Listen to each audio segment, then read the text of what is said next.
Listen, we've been talking about this for the better part of a year since Blake Wheeler was removed as the captain. It really did come down to Josh Morrissey, Adam Lowry. I mean, amazing arguments for both players. I don't think they really could have gone wrong with either choice, considering the young men that they've got. But what did you think about Lowry being the announcement? And were you surprised at all? Were you expecting it to be Josh? I was expecting it to be Josh. And I think you're entirely right. I think that this is, you've got two right answers here, right? If we were sitting here right now talking about Josh Morrissey being named as the Jets' next captain, I think everyone would think, okay, you've got this defenseman who's, ascended into being one of the premier defensemen in the NHL. He's a really great guy, handles himself well, great leader on and off the ice, great representative of the team, the organization, the city, in the media.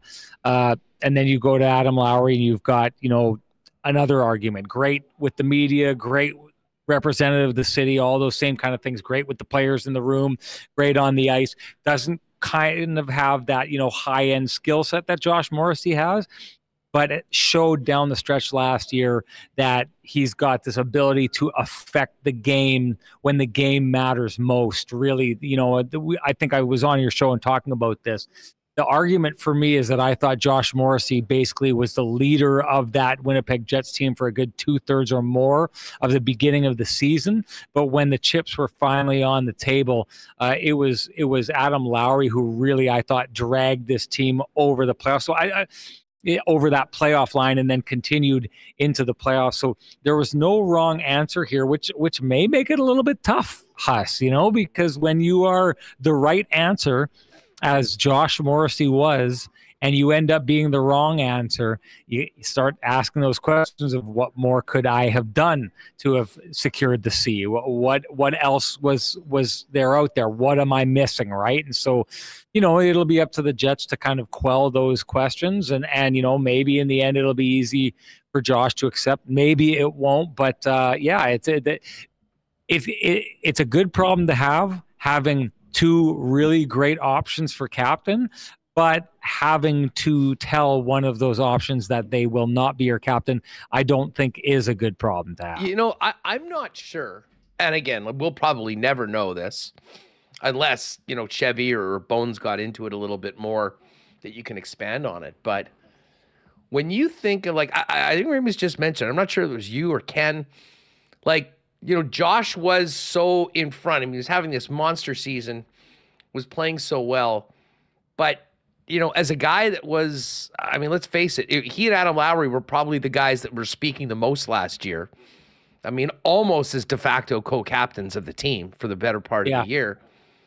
I think that if there's one thing, Josh maybe did show a little more of the frustration as that continued on. And the one thing I'll say about Adam Lowry is that in his lowest moment, I mean, he went through a 30-game goalless streak, and, the team was struggling.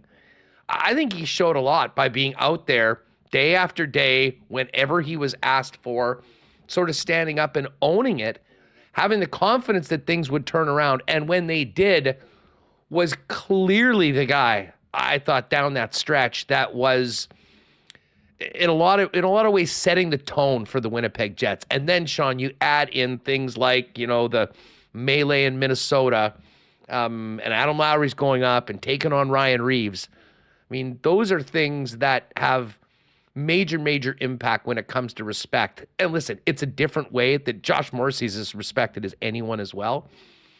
But I do wonder whether Josh would have wanted all that comes with the captain and the amount that, you're speaking on a day in and day out basis.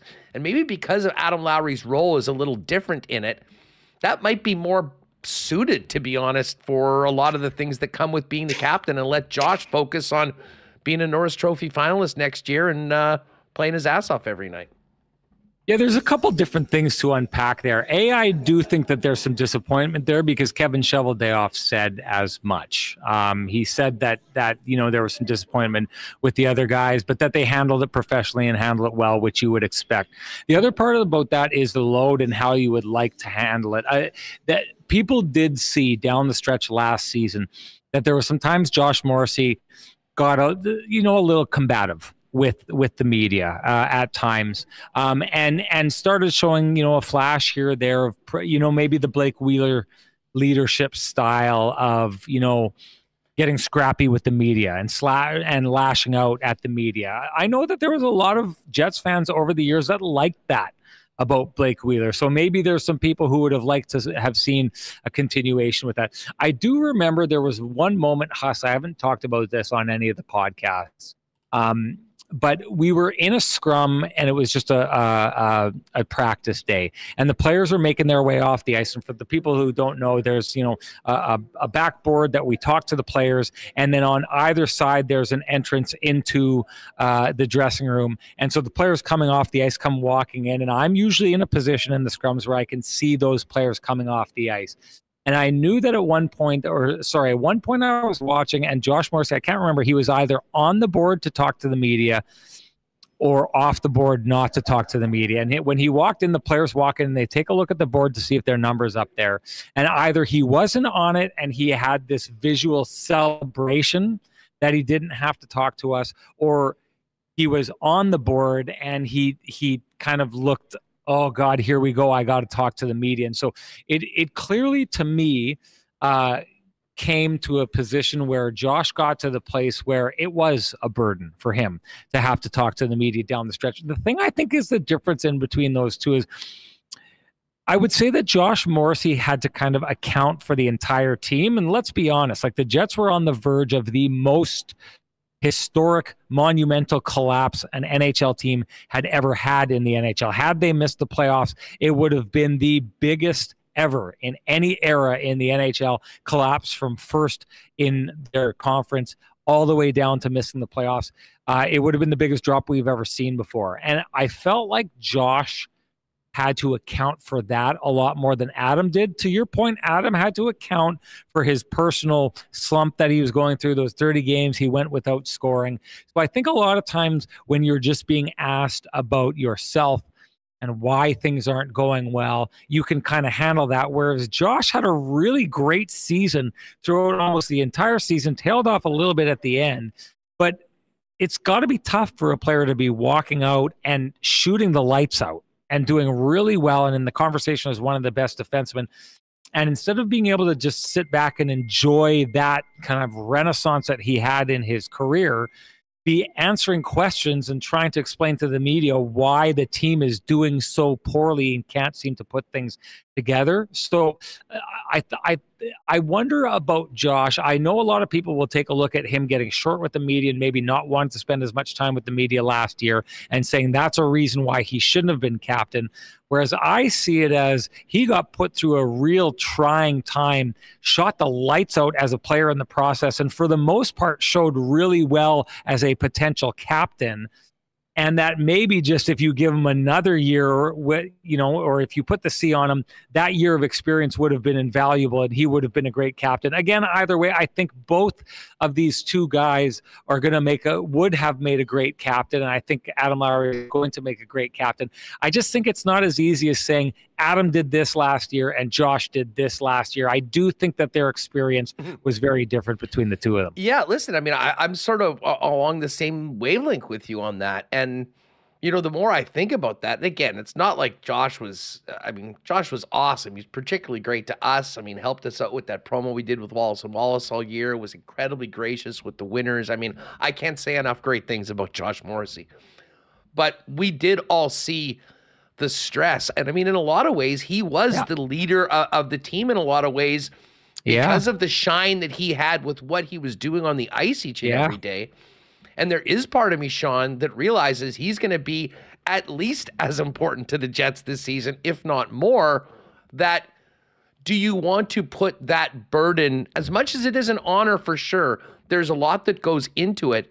And when already so much is expected of Josh Morrissey with everything that he does, on the ice and in the community, much like Adam Lowry, the time seems right to have Lowry take some of that burden right now, along with the assistance of Josh, but be the guy so that when there are days maybe that Josh doesn't feel like it, they've got a guy that is all in on that responsibility and that obligation, if you will, in Adam.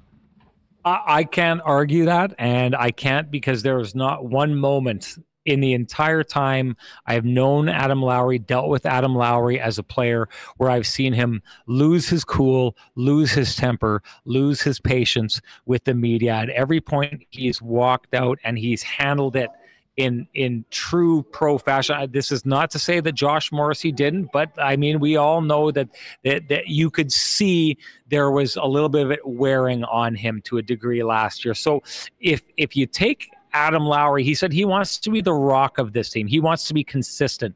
He wants to show up every day and do the, like handle his responsibilities well. My guess is that's going to be a lot of that will be done in the media. And so I don't think he'll just be the rock for this team. I think he'll be the shield.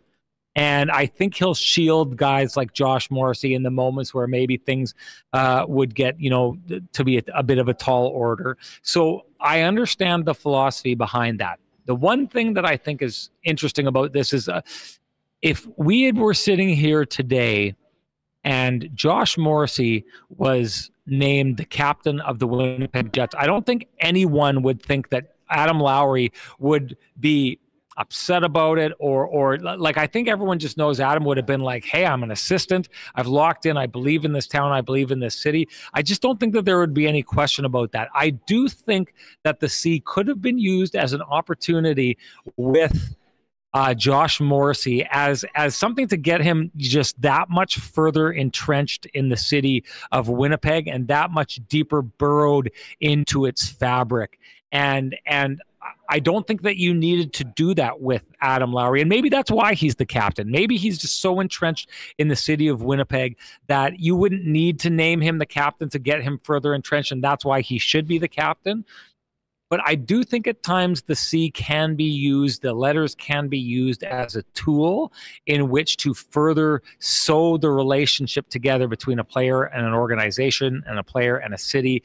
And I do think if you were looking at it from that perspective, Josh Morrissey would have been more the player that you would have gone to for that. Yeah, the one thing I'll say is that that I think has happened and has already happened and will continue to happen because they got his name on an 8-year contract extension. No doubt. So no doubt. Unless they decide that they're going to move on, which I don't think is in the cards, he certainly will be there and be in lockstep. And as I just mentioned, John Mattis talked to Morrissey in Vegas out at the media shindig that they do with the, a select player from everyone. And he said, I believe the quote was, they could not have picked a better guy to be the captain and be our leader. And listen, I would have expected Adam to say the exact same thing if it went to Josh. As far as the team goes, because it's obvious, like we talk a lot about what we see. You're around the team quite a bit, and we talk to people around. The one thing that was really clear to me, especially at the end of the season, and maybe because of an emotional event like the Minnesota game and Lowry standing up to Reeves, which he's done in the past as well, gets spotlighted a little bit on more. But for a dressing room that had long been rumored to have sort of their fractions, Sean, and, particular groups, and maybe not everyone being together, to a man, everyone you talk to on the record, off the record, says that, inside that dressing room with the group out on the road, Adam Lowry is the guy that has that connection with the guy that just got called up from the Moose that's been there for 3 games and the guy that's been here for 8 or 9 seasons. I mean, unimpeachable level of respect from the players. And more than anything, that, to be honest, might have been what put it over the top for 17. Well, I think an interesting way to look at this is if everyone just kind of put themselves in the shoes of a player and said, what would it be like to interact with Adam Lowry as my captain? Well, Adam Lowry is just the nicest guy in the world. He constantly treats you with respect. So he's one of those guys that I'm going to treat with respect because he treats me with respect at every turn, right? So you've got that. I think you've got that thing about him as well, that Adam's that kind of guy you like so much. Like there's some parents that my dad was always really good at this. My dad kept me in line, not by like saying, you got to do this, you got to do that. But when I didn't meet the standards that he set for me, he'd be like, you know what? I'm not upset at you. I'm just disappointed. And that was the worst thing that my dad could have said to me. the idea of disappointing my dad just like rocked me to the core. And I think Adam Lowry's got that characteristic. Like, I think I'm going to do right in that room because I don't want to let Adam down, because I like Adam too much, right? So I think he's got that factor going.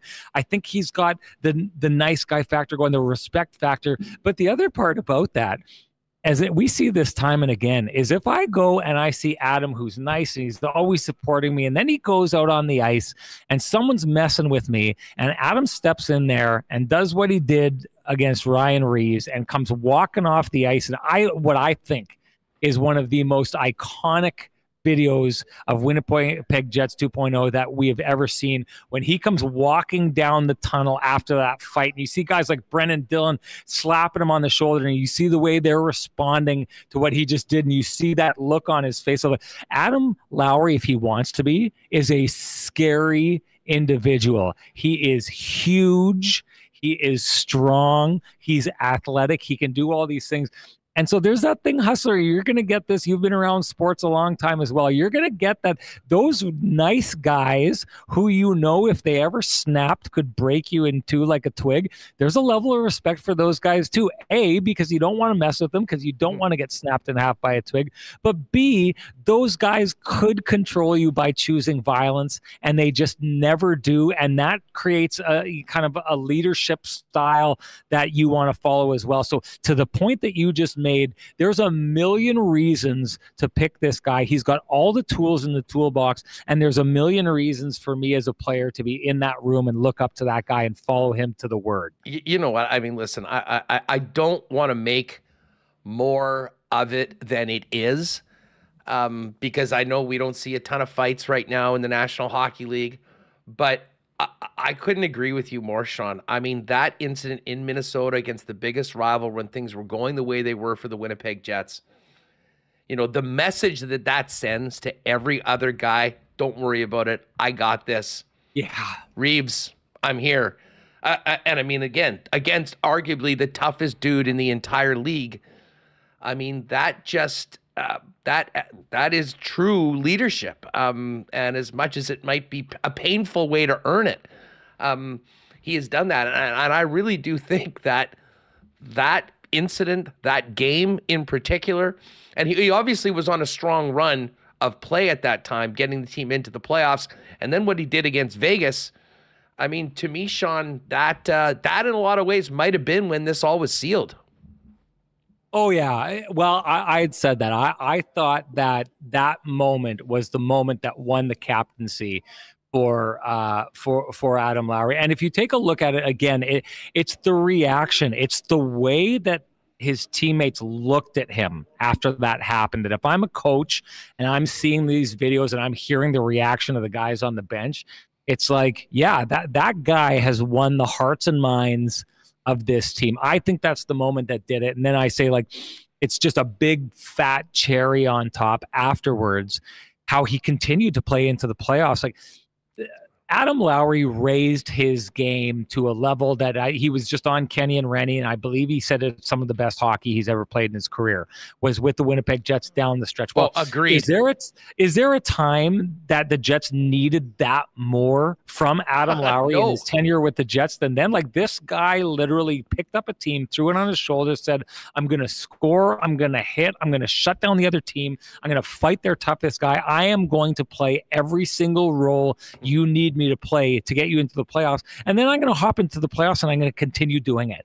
I mean, that there wasn't an exhale from Adam Lowry. Okay, we made the playoffs. There wasn't that's good enough. My job here is done. Now you guys pick it up.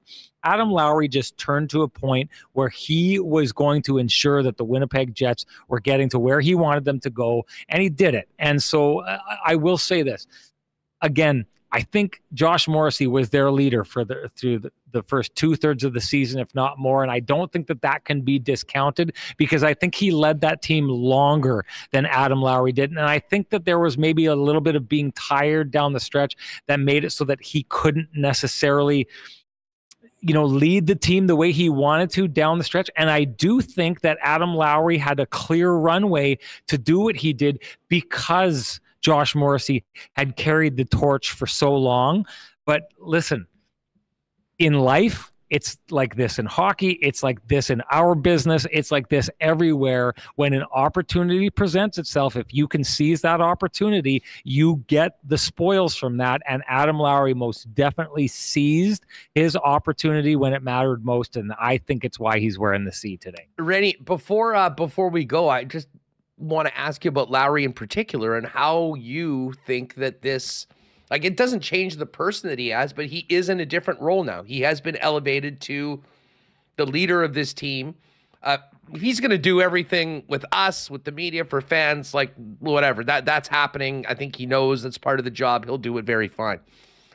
What do you think this does to Lowry's spot inside that dressing room, and just his appointment as captain does to the team going into this upcoming training camp and season? Well, I think it all depends on how he responds. The one thing that I think Adam Lowry was really strong on today is, like, he's not he's not throwing Blake Wheeler under the bus. And to get back up a little bit and just and kind of explain that, like, there's been something that hasn't been there for the Winnipeg Jets, and the biggest thing that we look at is, like, whatever it is, their culture has not led to success on the ice, right? And under Blake Wheeler's leadership, under his tutelage, that's where the Winnipeg Jets have gone. I heard Kevin Cheveldayoff talk over and over about change today, and I personally think that one of the messages in there is that he wants this team to go in a different direction than Blake took it. Adam on our show, we you know, to pump Kenny and Rennie.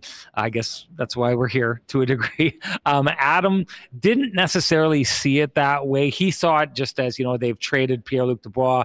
They've brought in different players now. It's a different direction. But I do think in order for the Winnipeg Jets to kind of get beyond be more successful than they've been in the last number of years, is that culture to a degree needs to change. So I think I would just say it this way. Adam Lowry's going to come in here. He's going to be Adam Lowry. He said that clearly. He's just going to lead how he knows how to lead.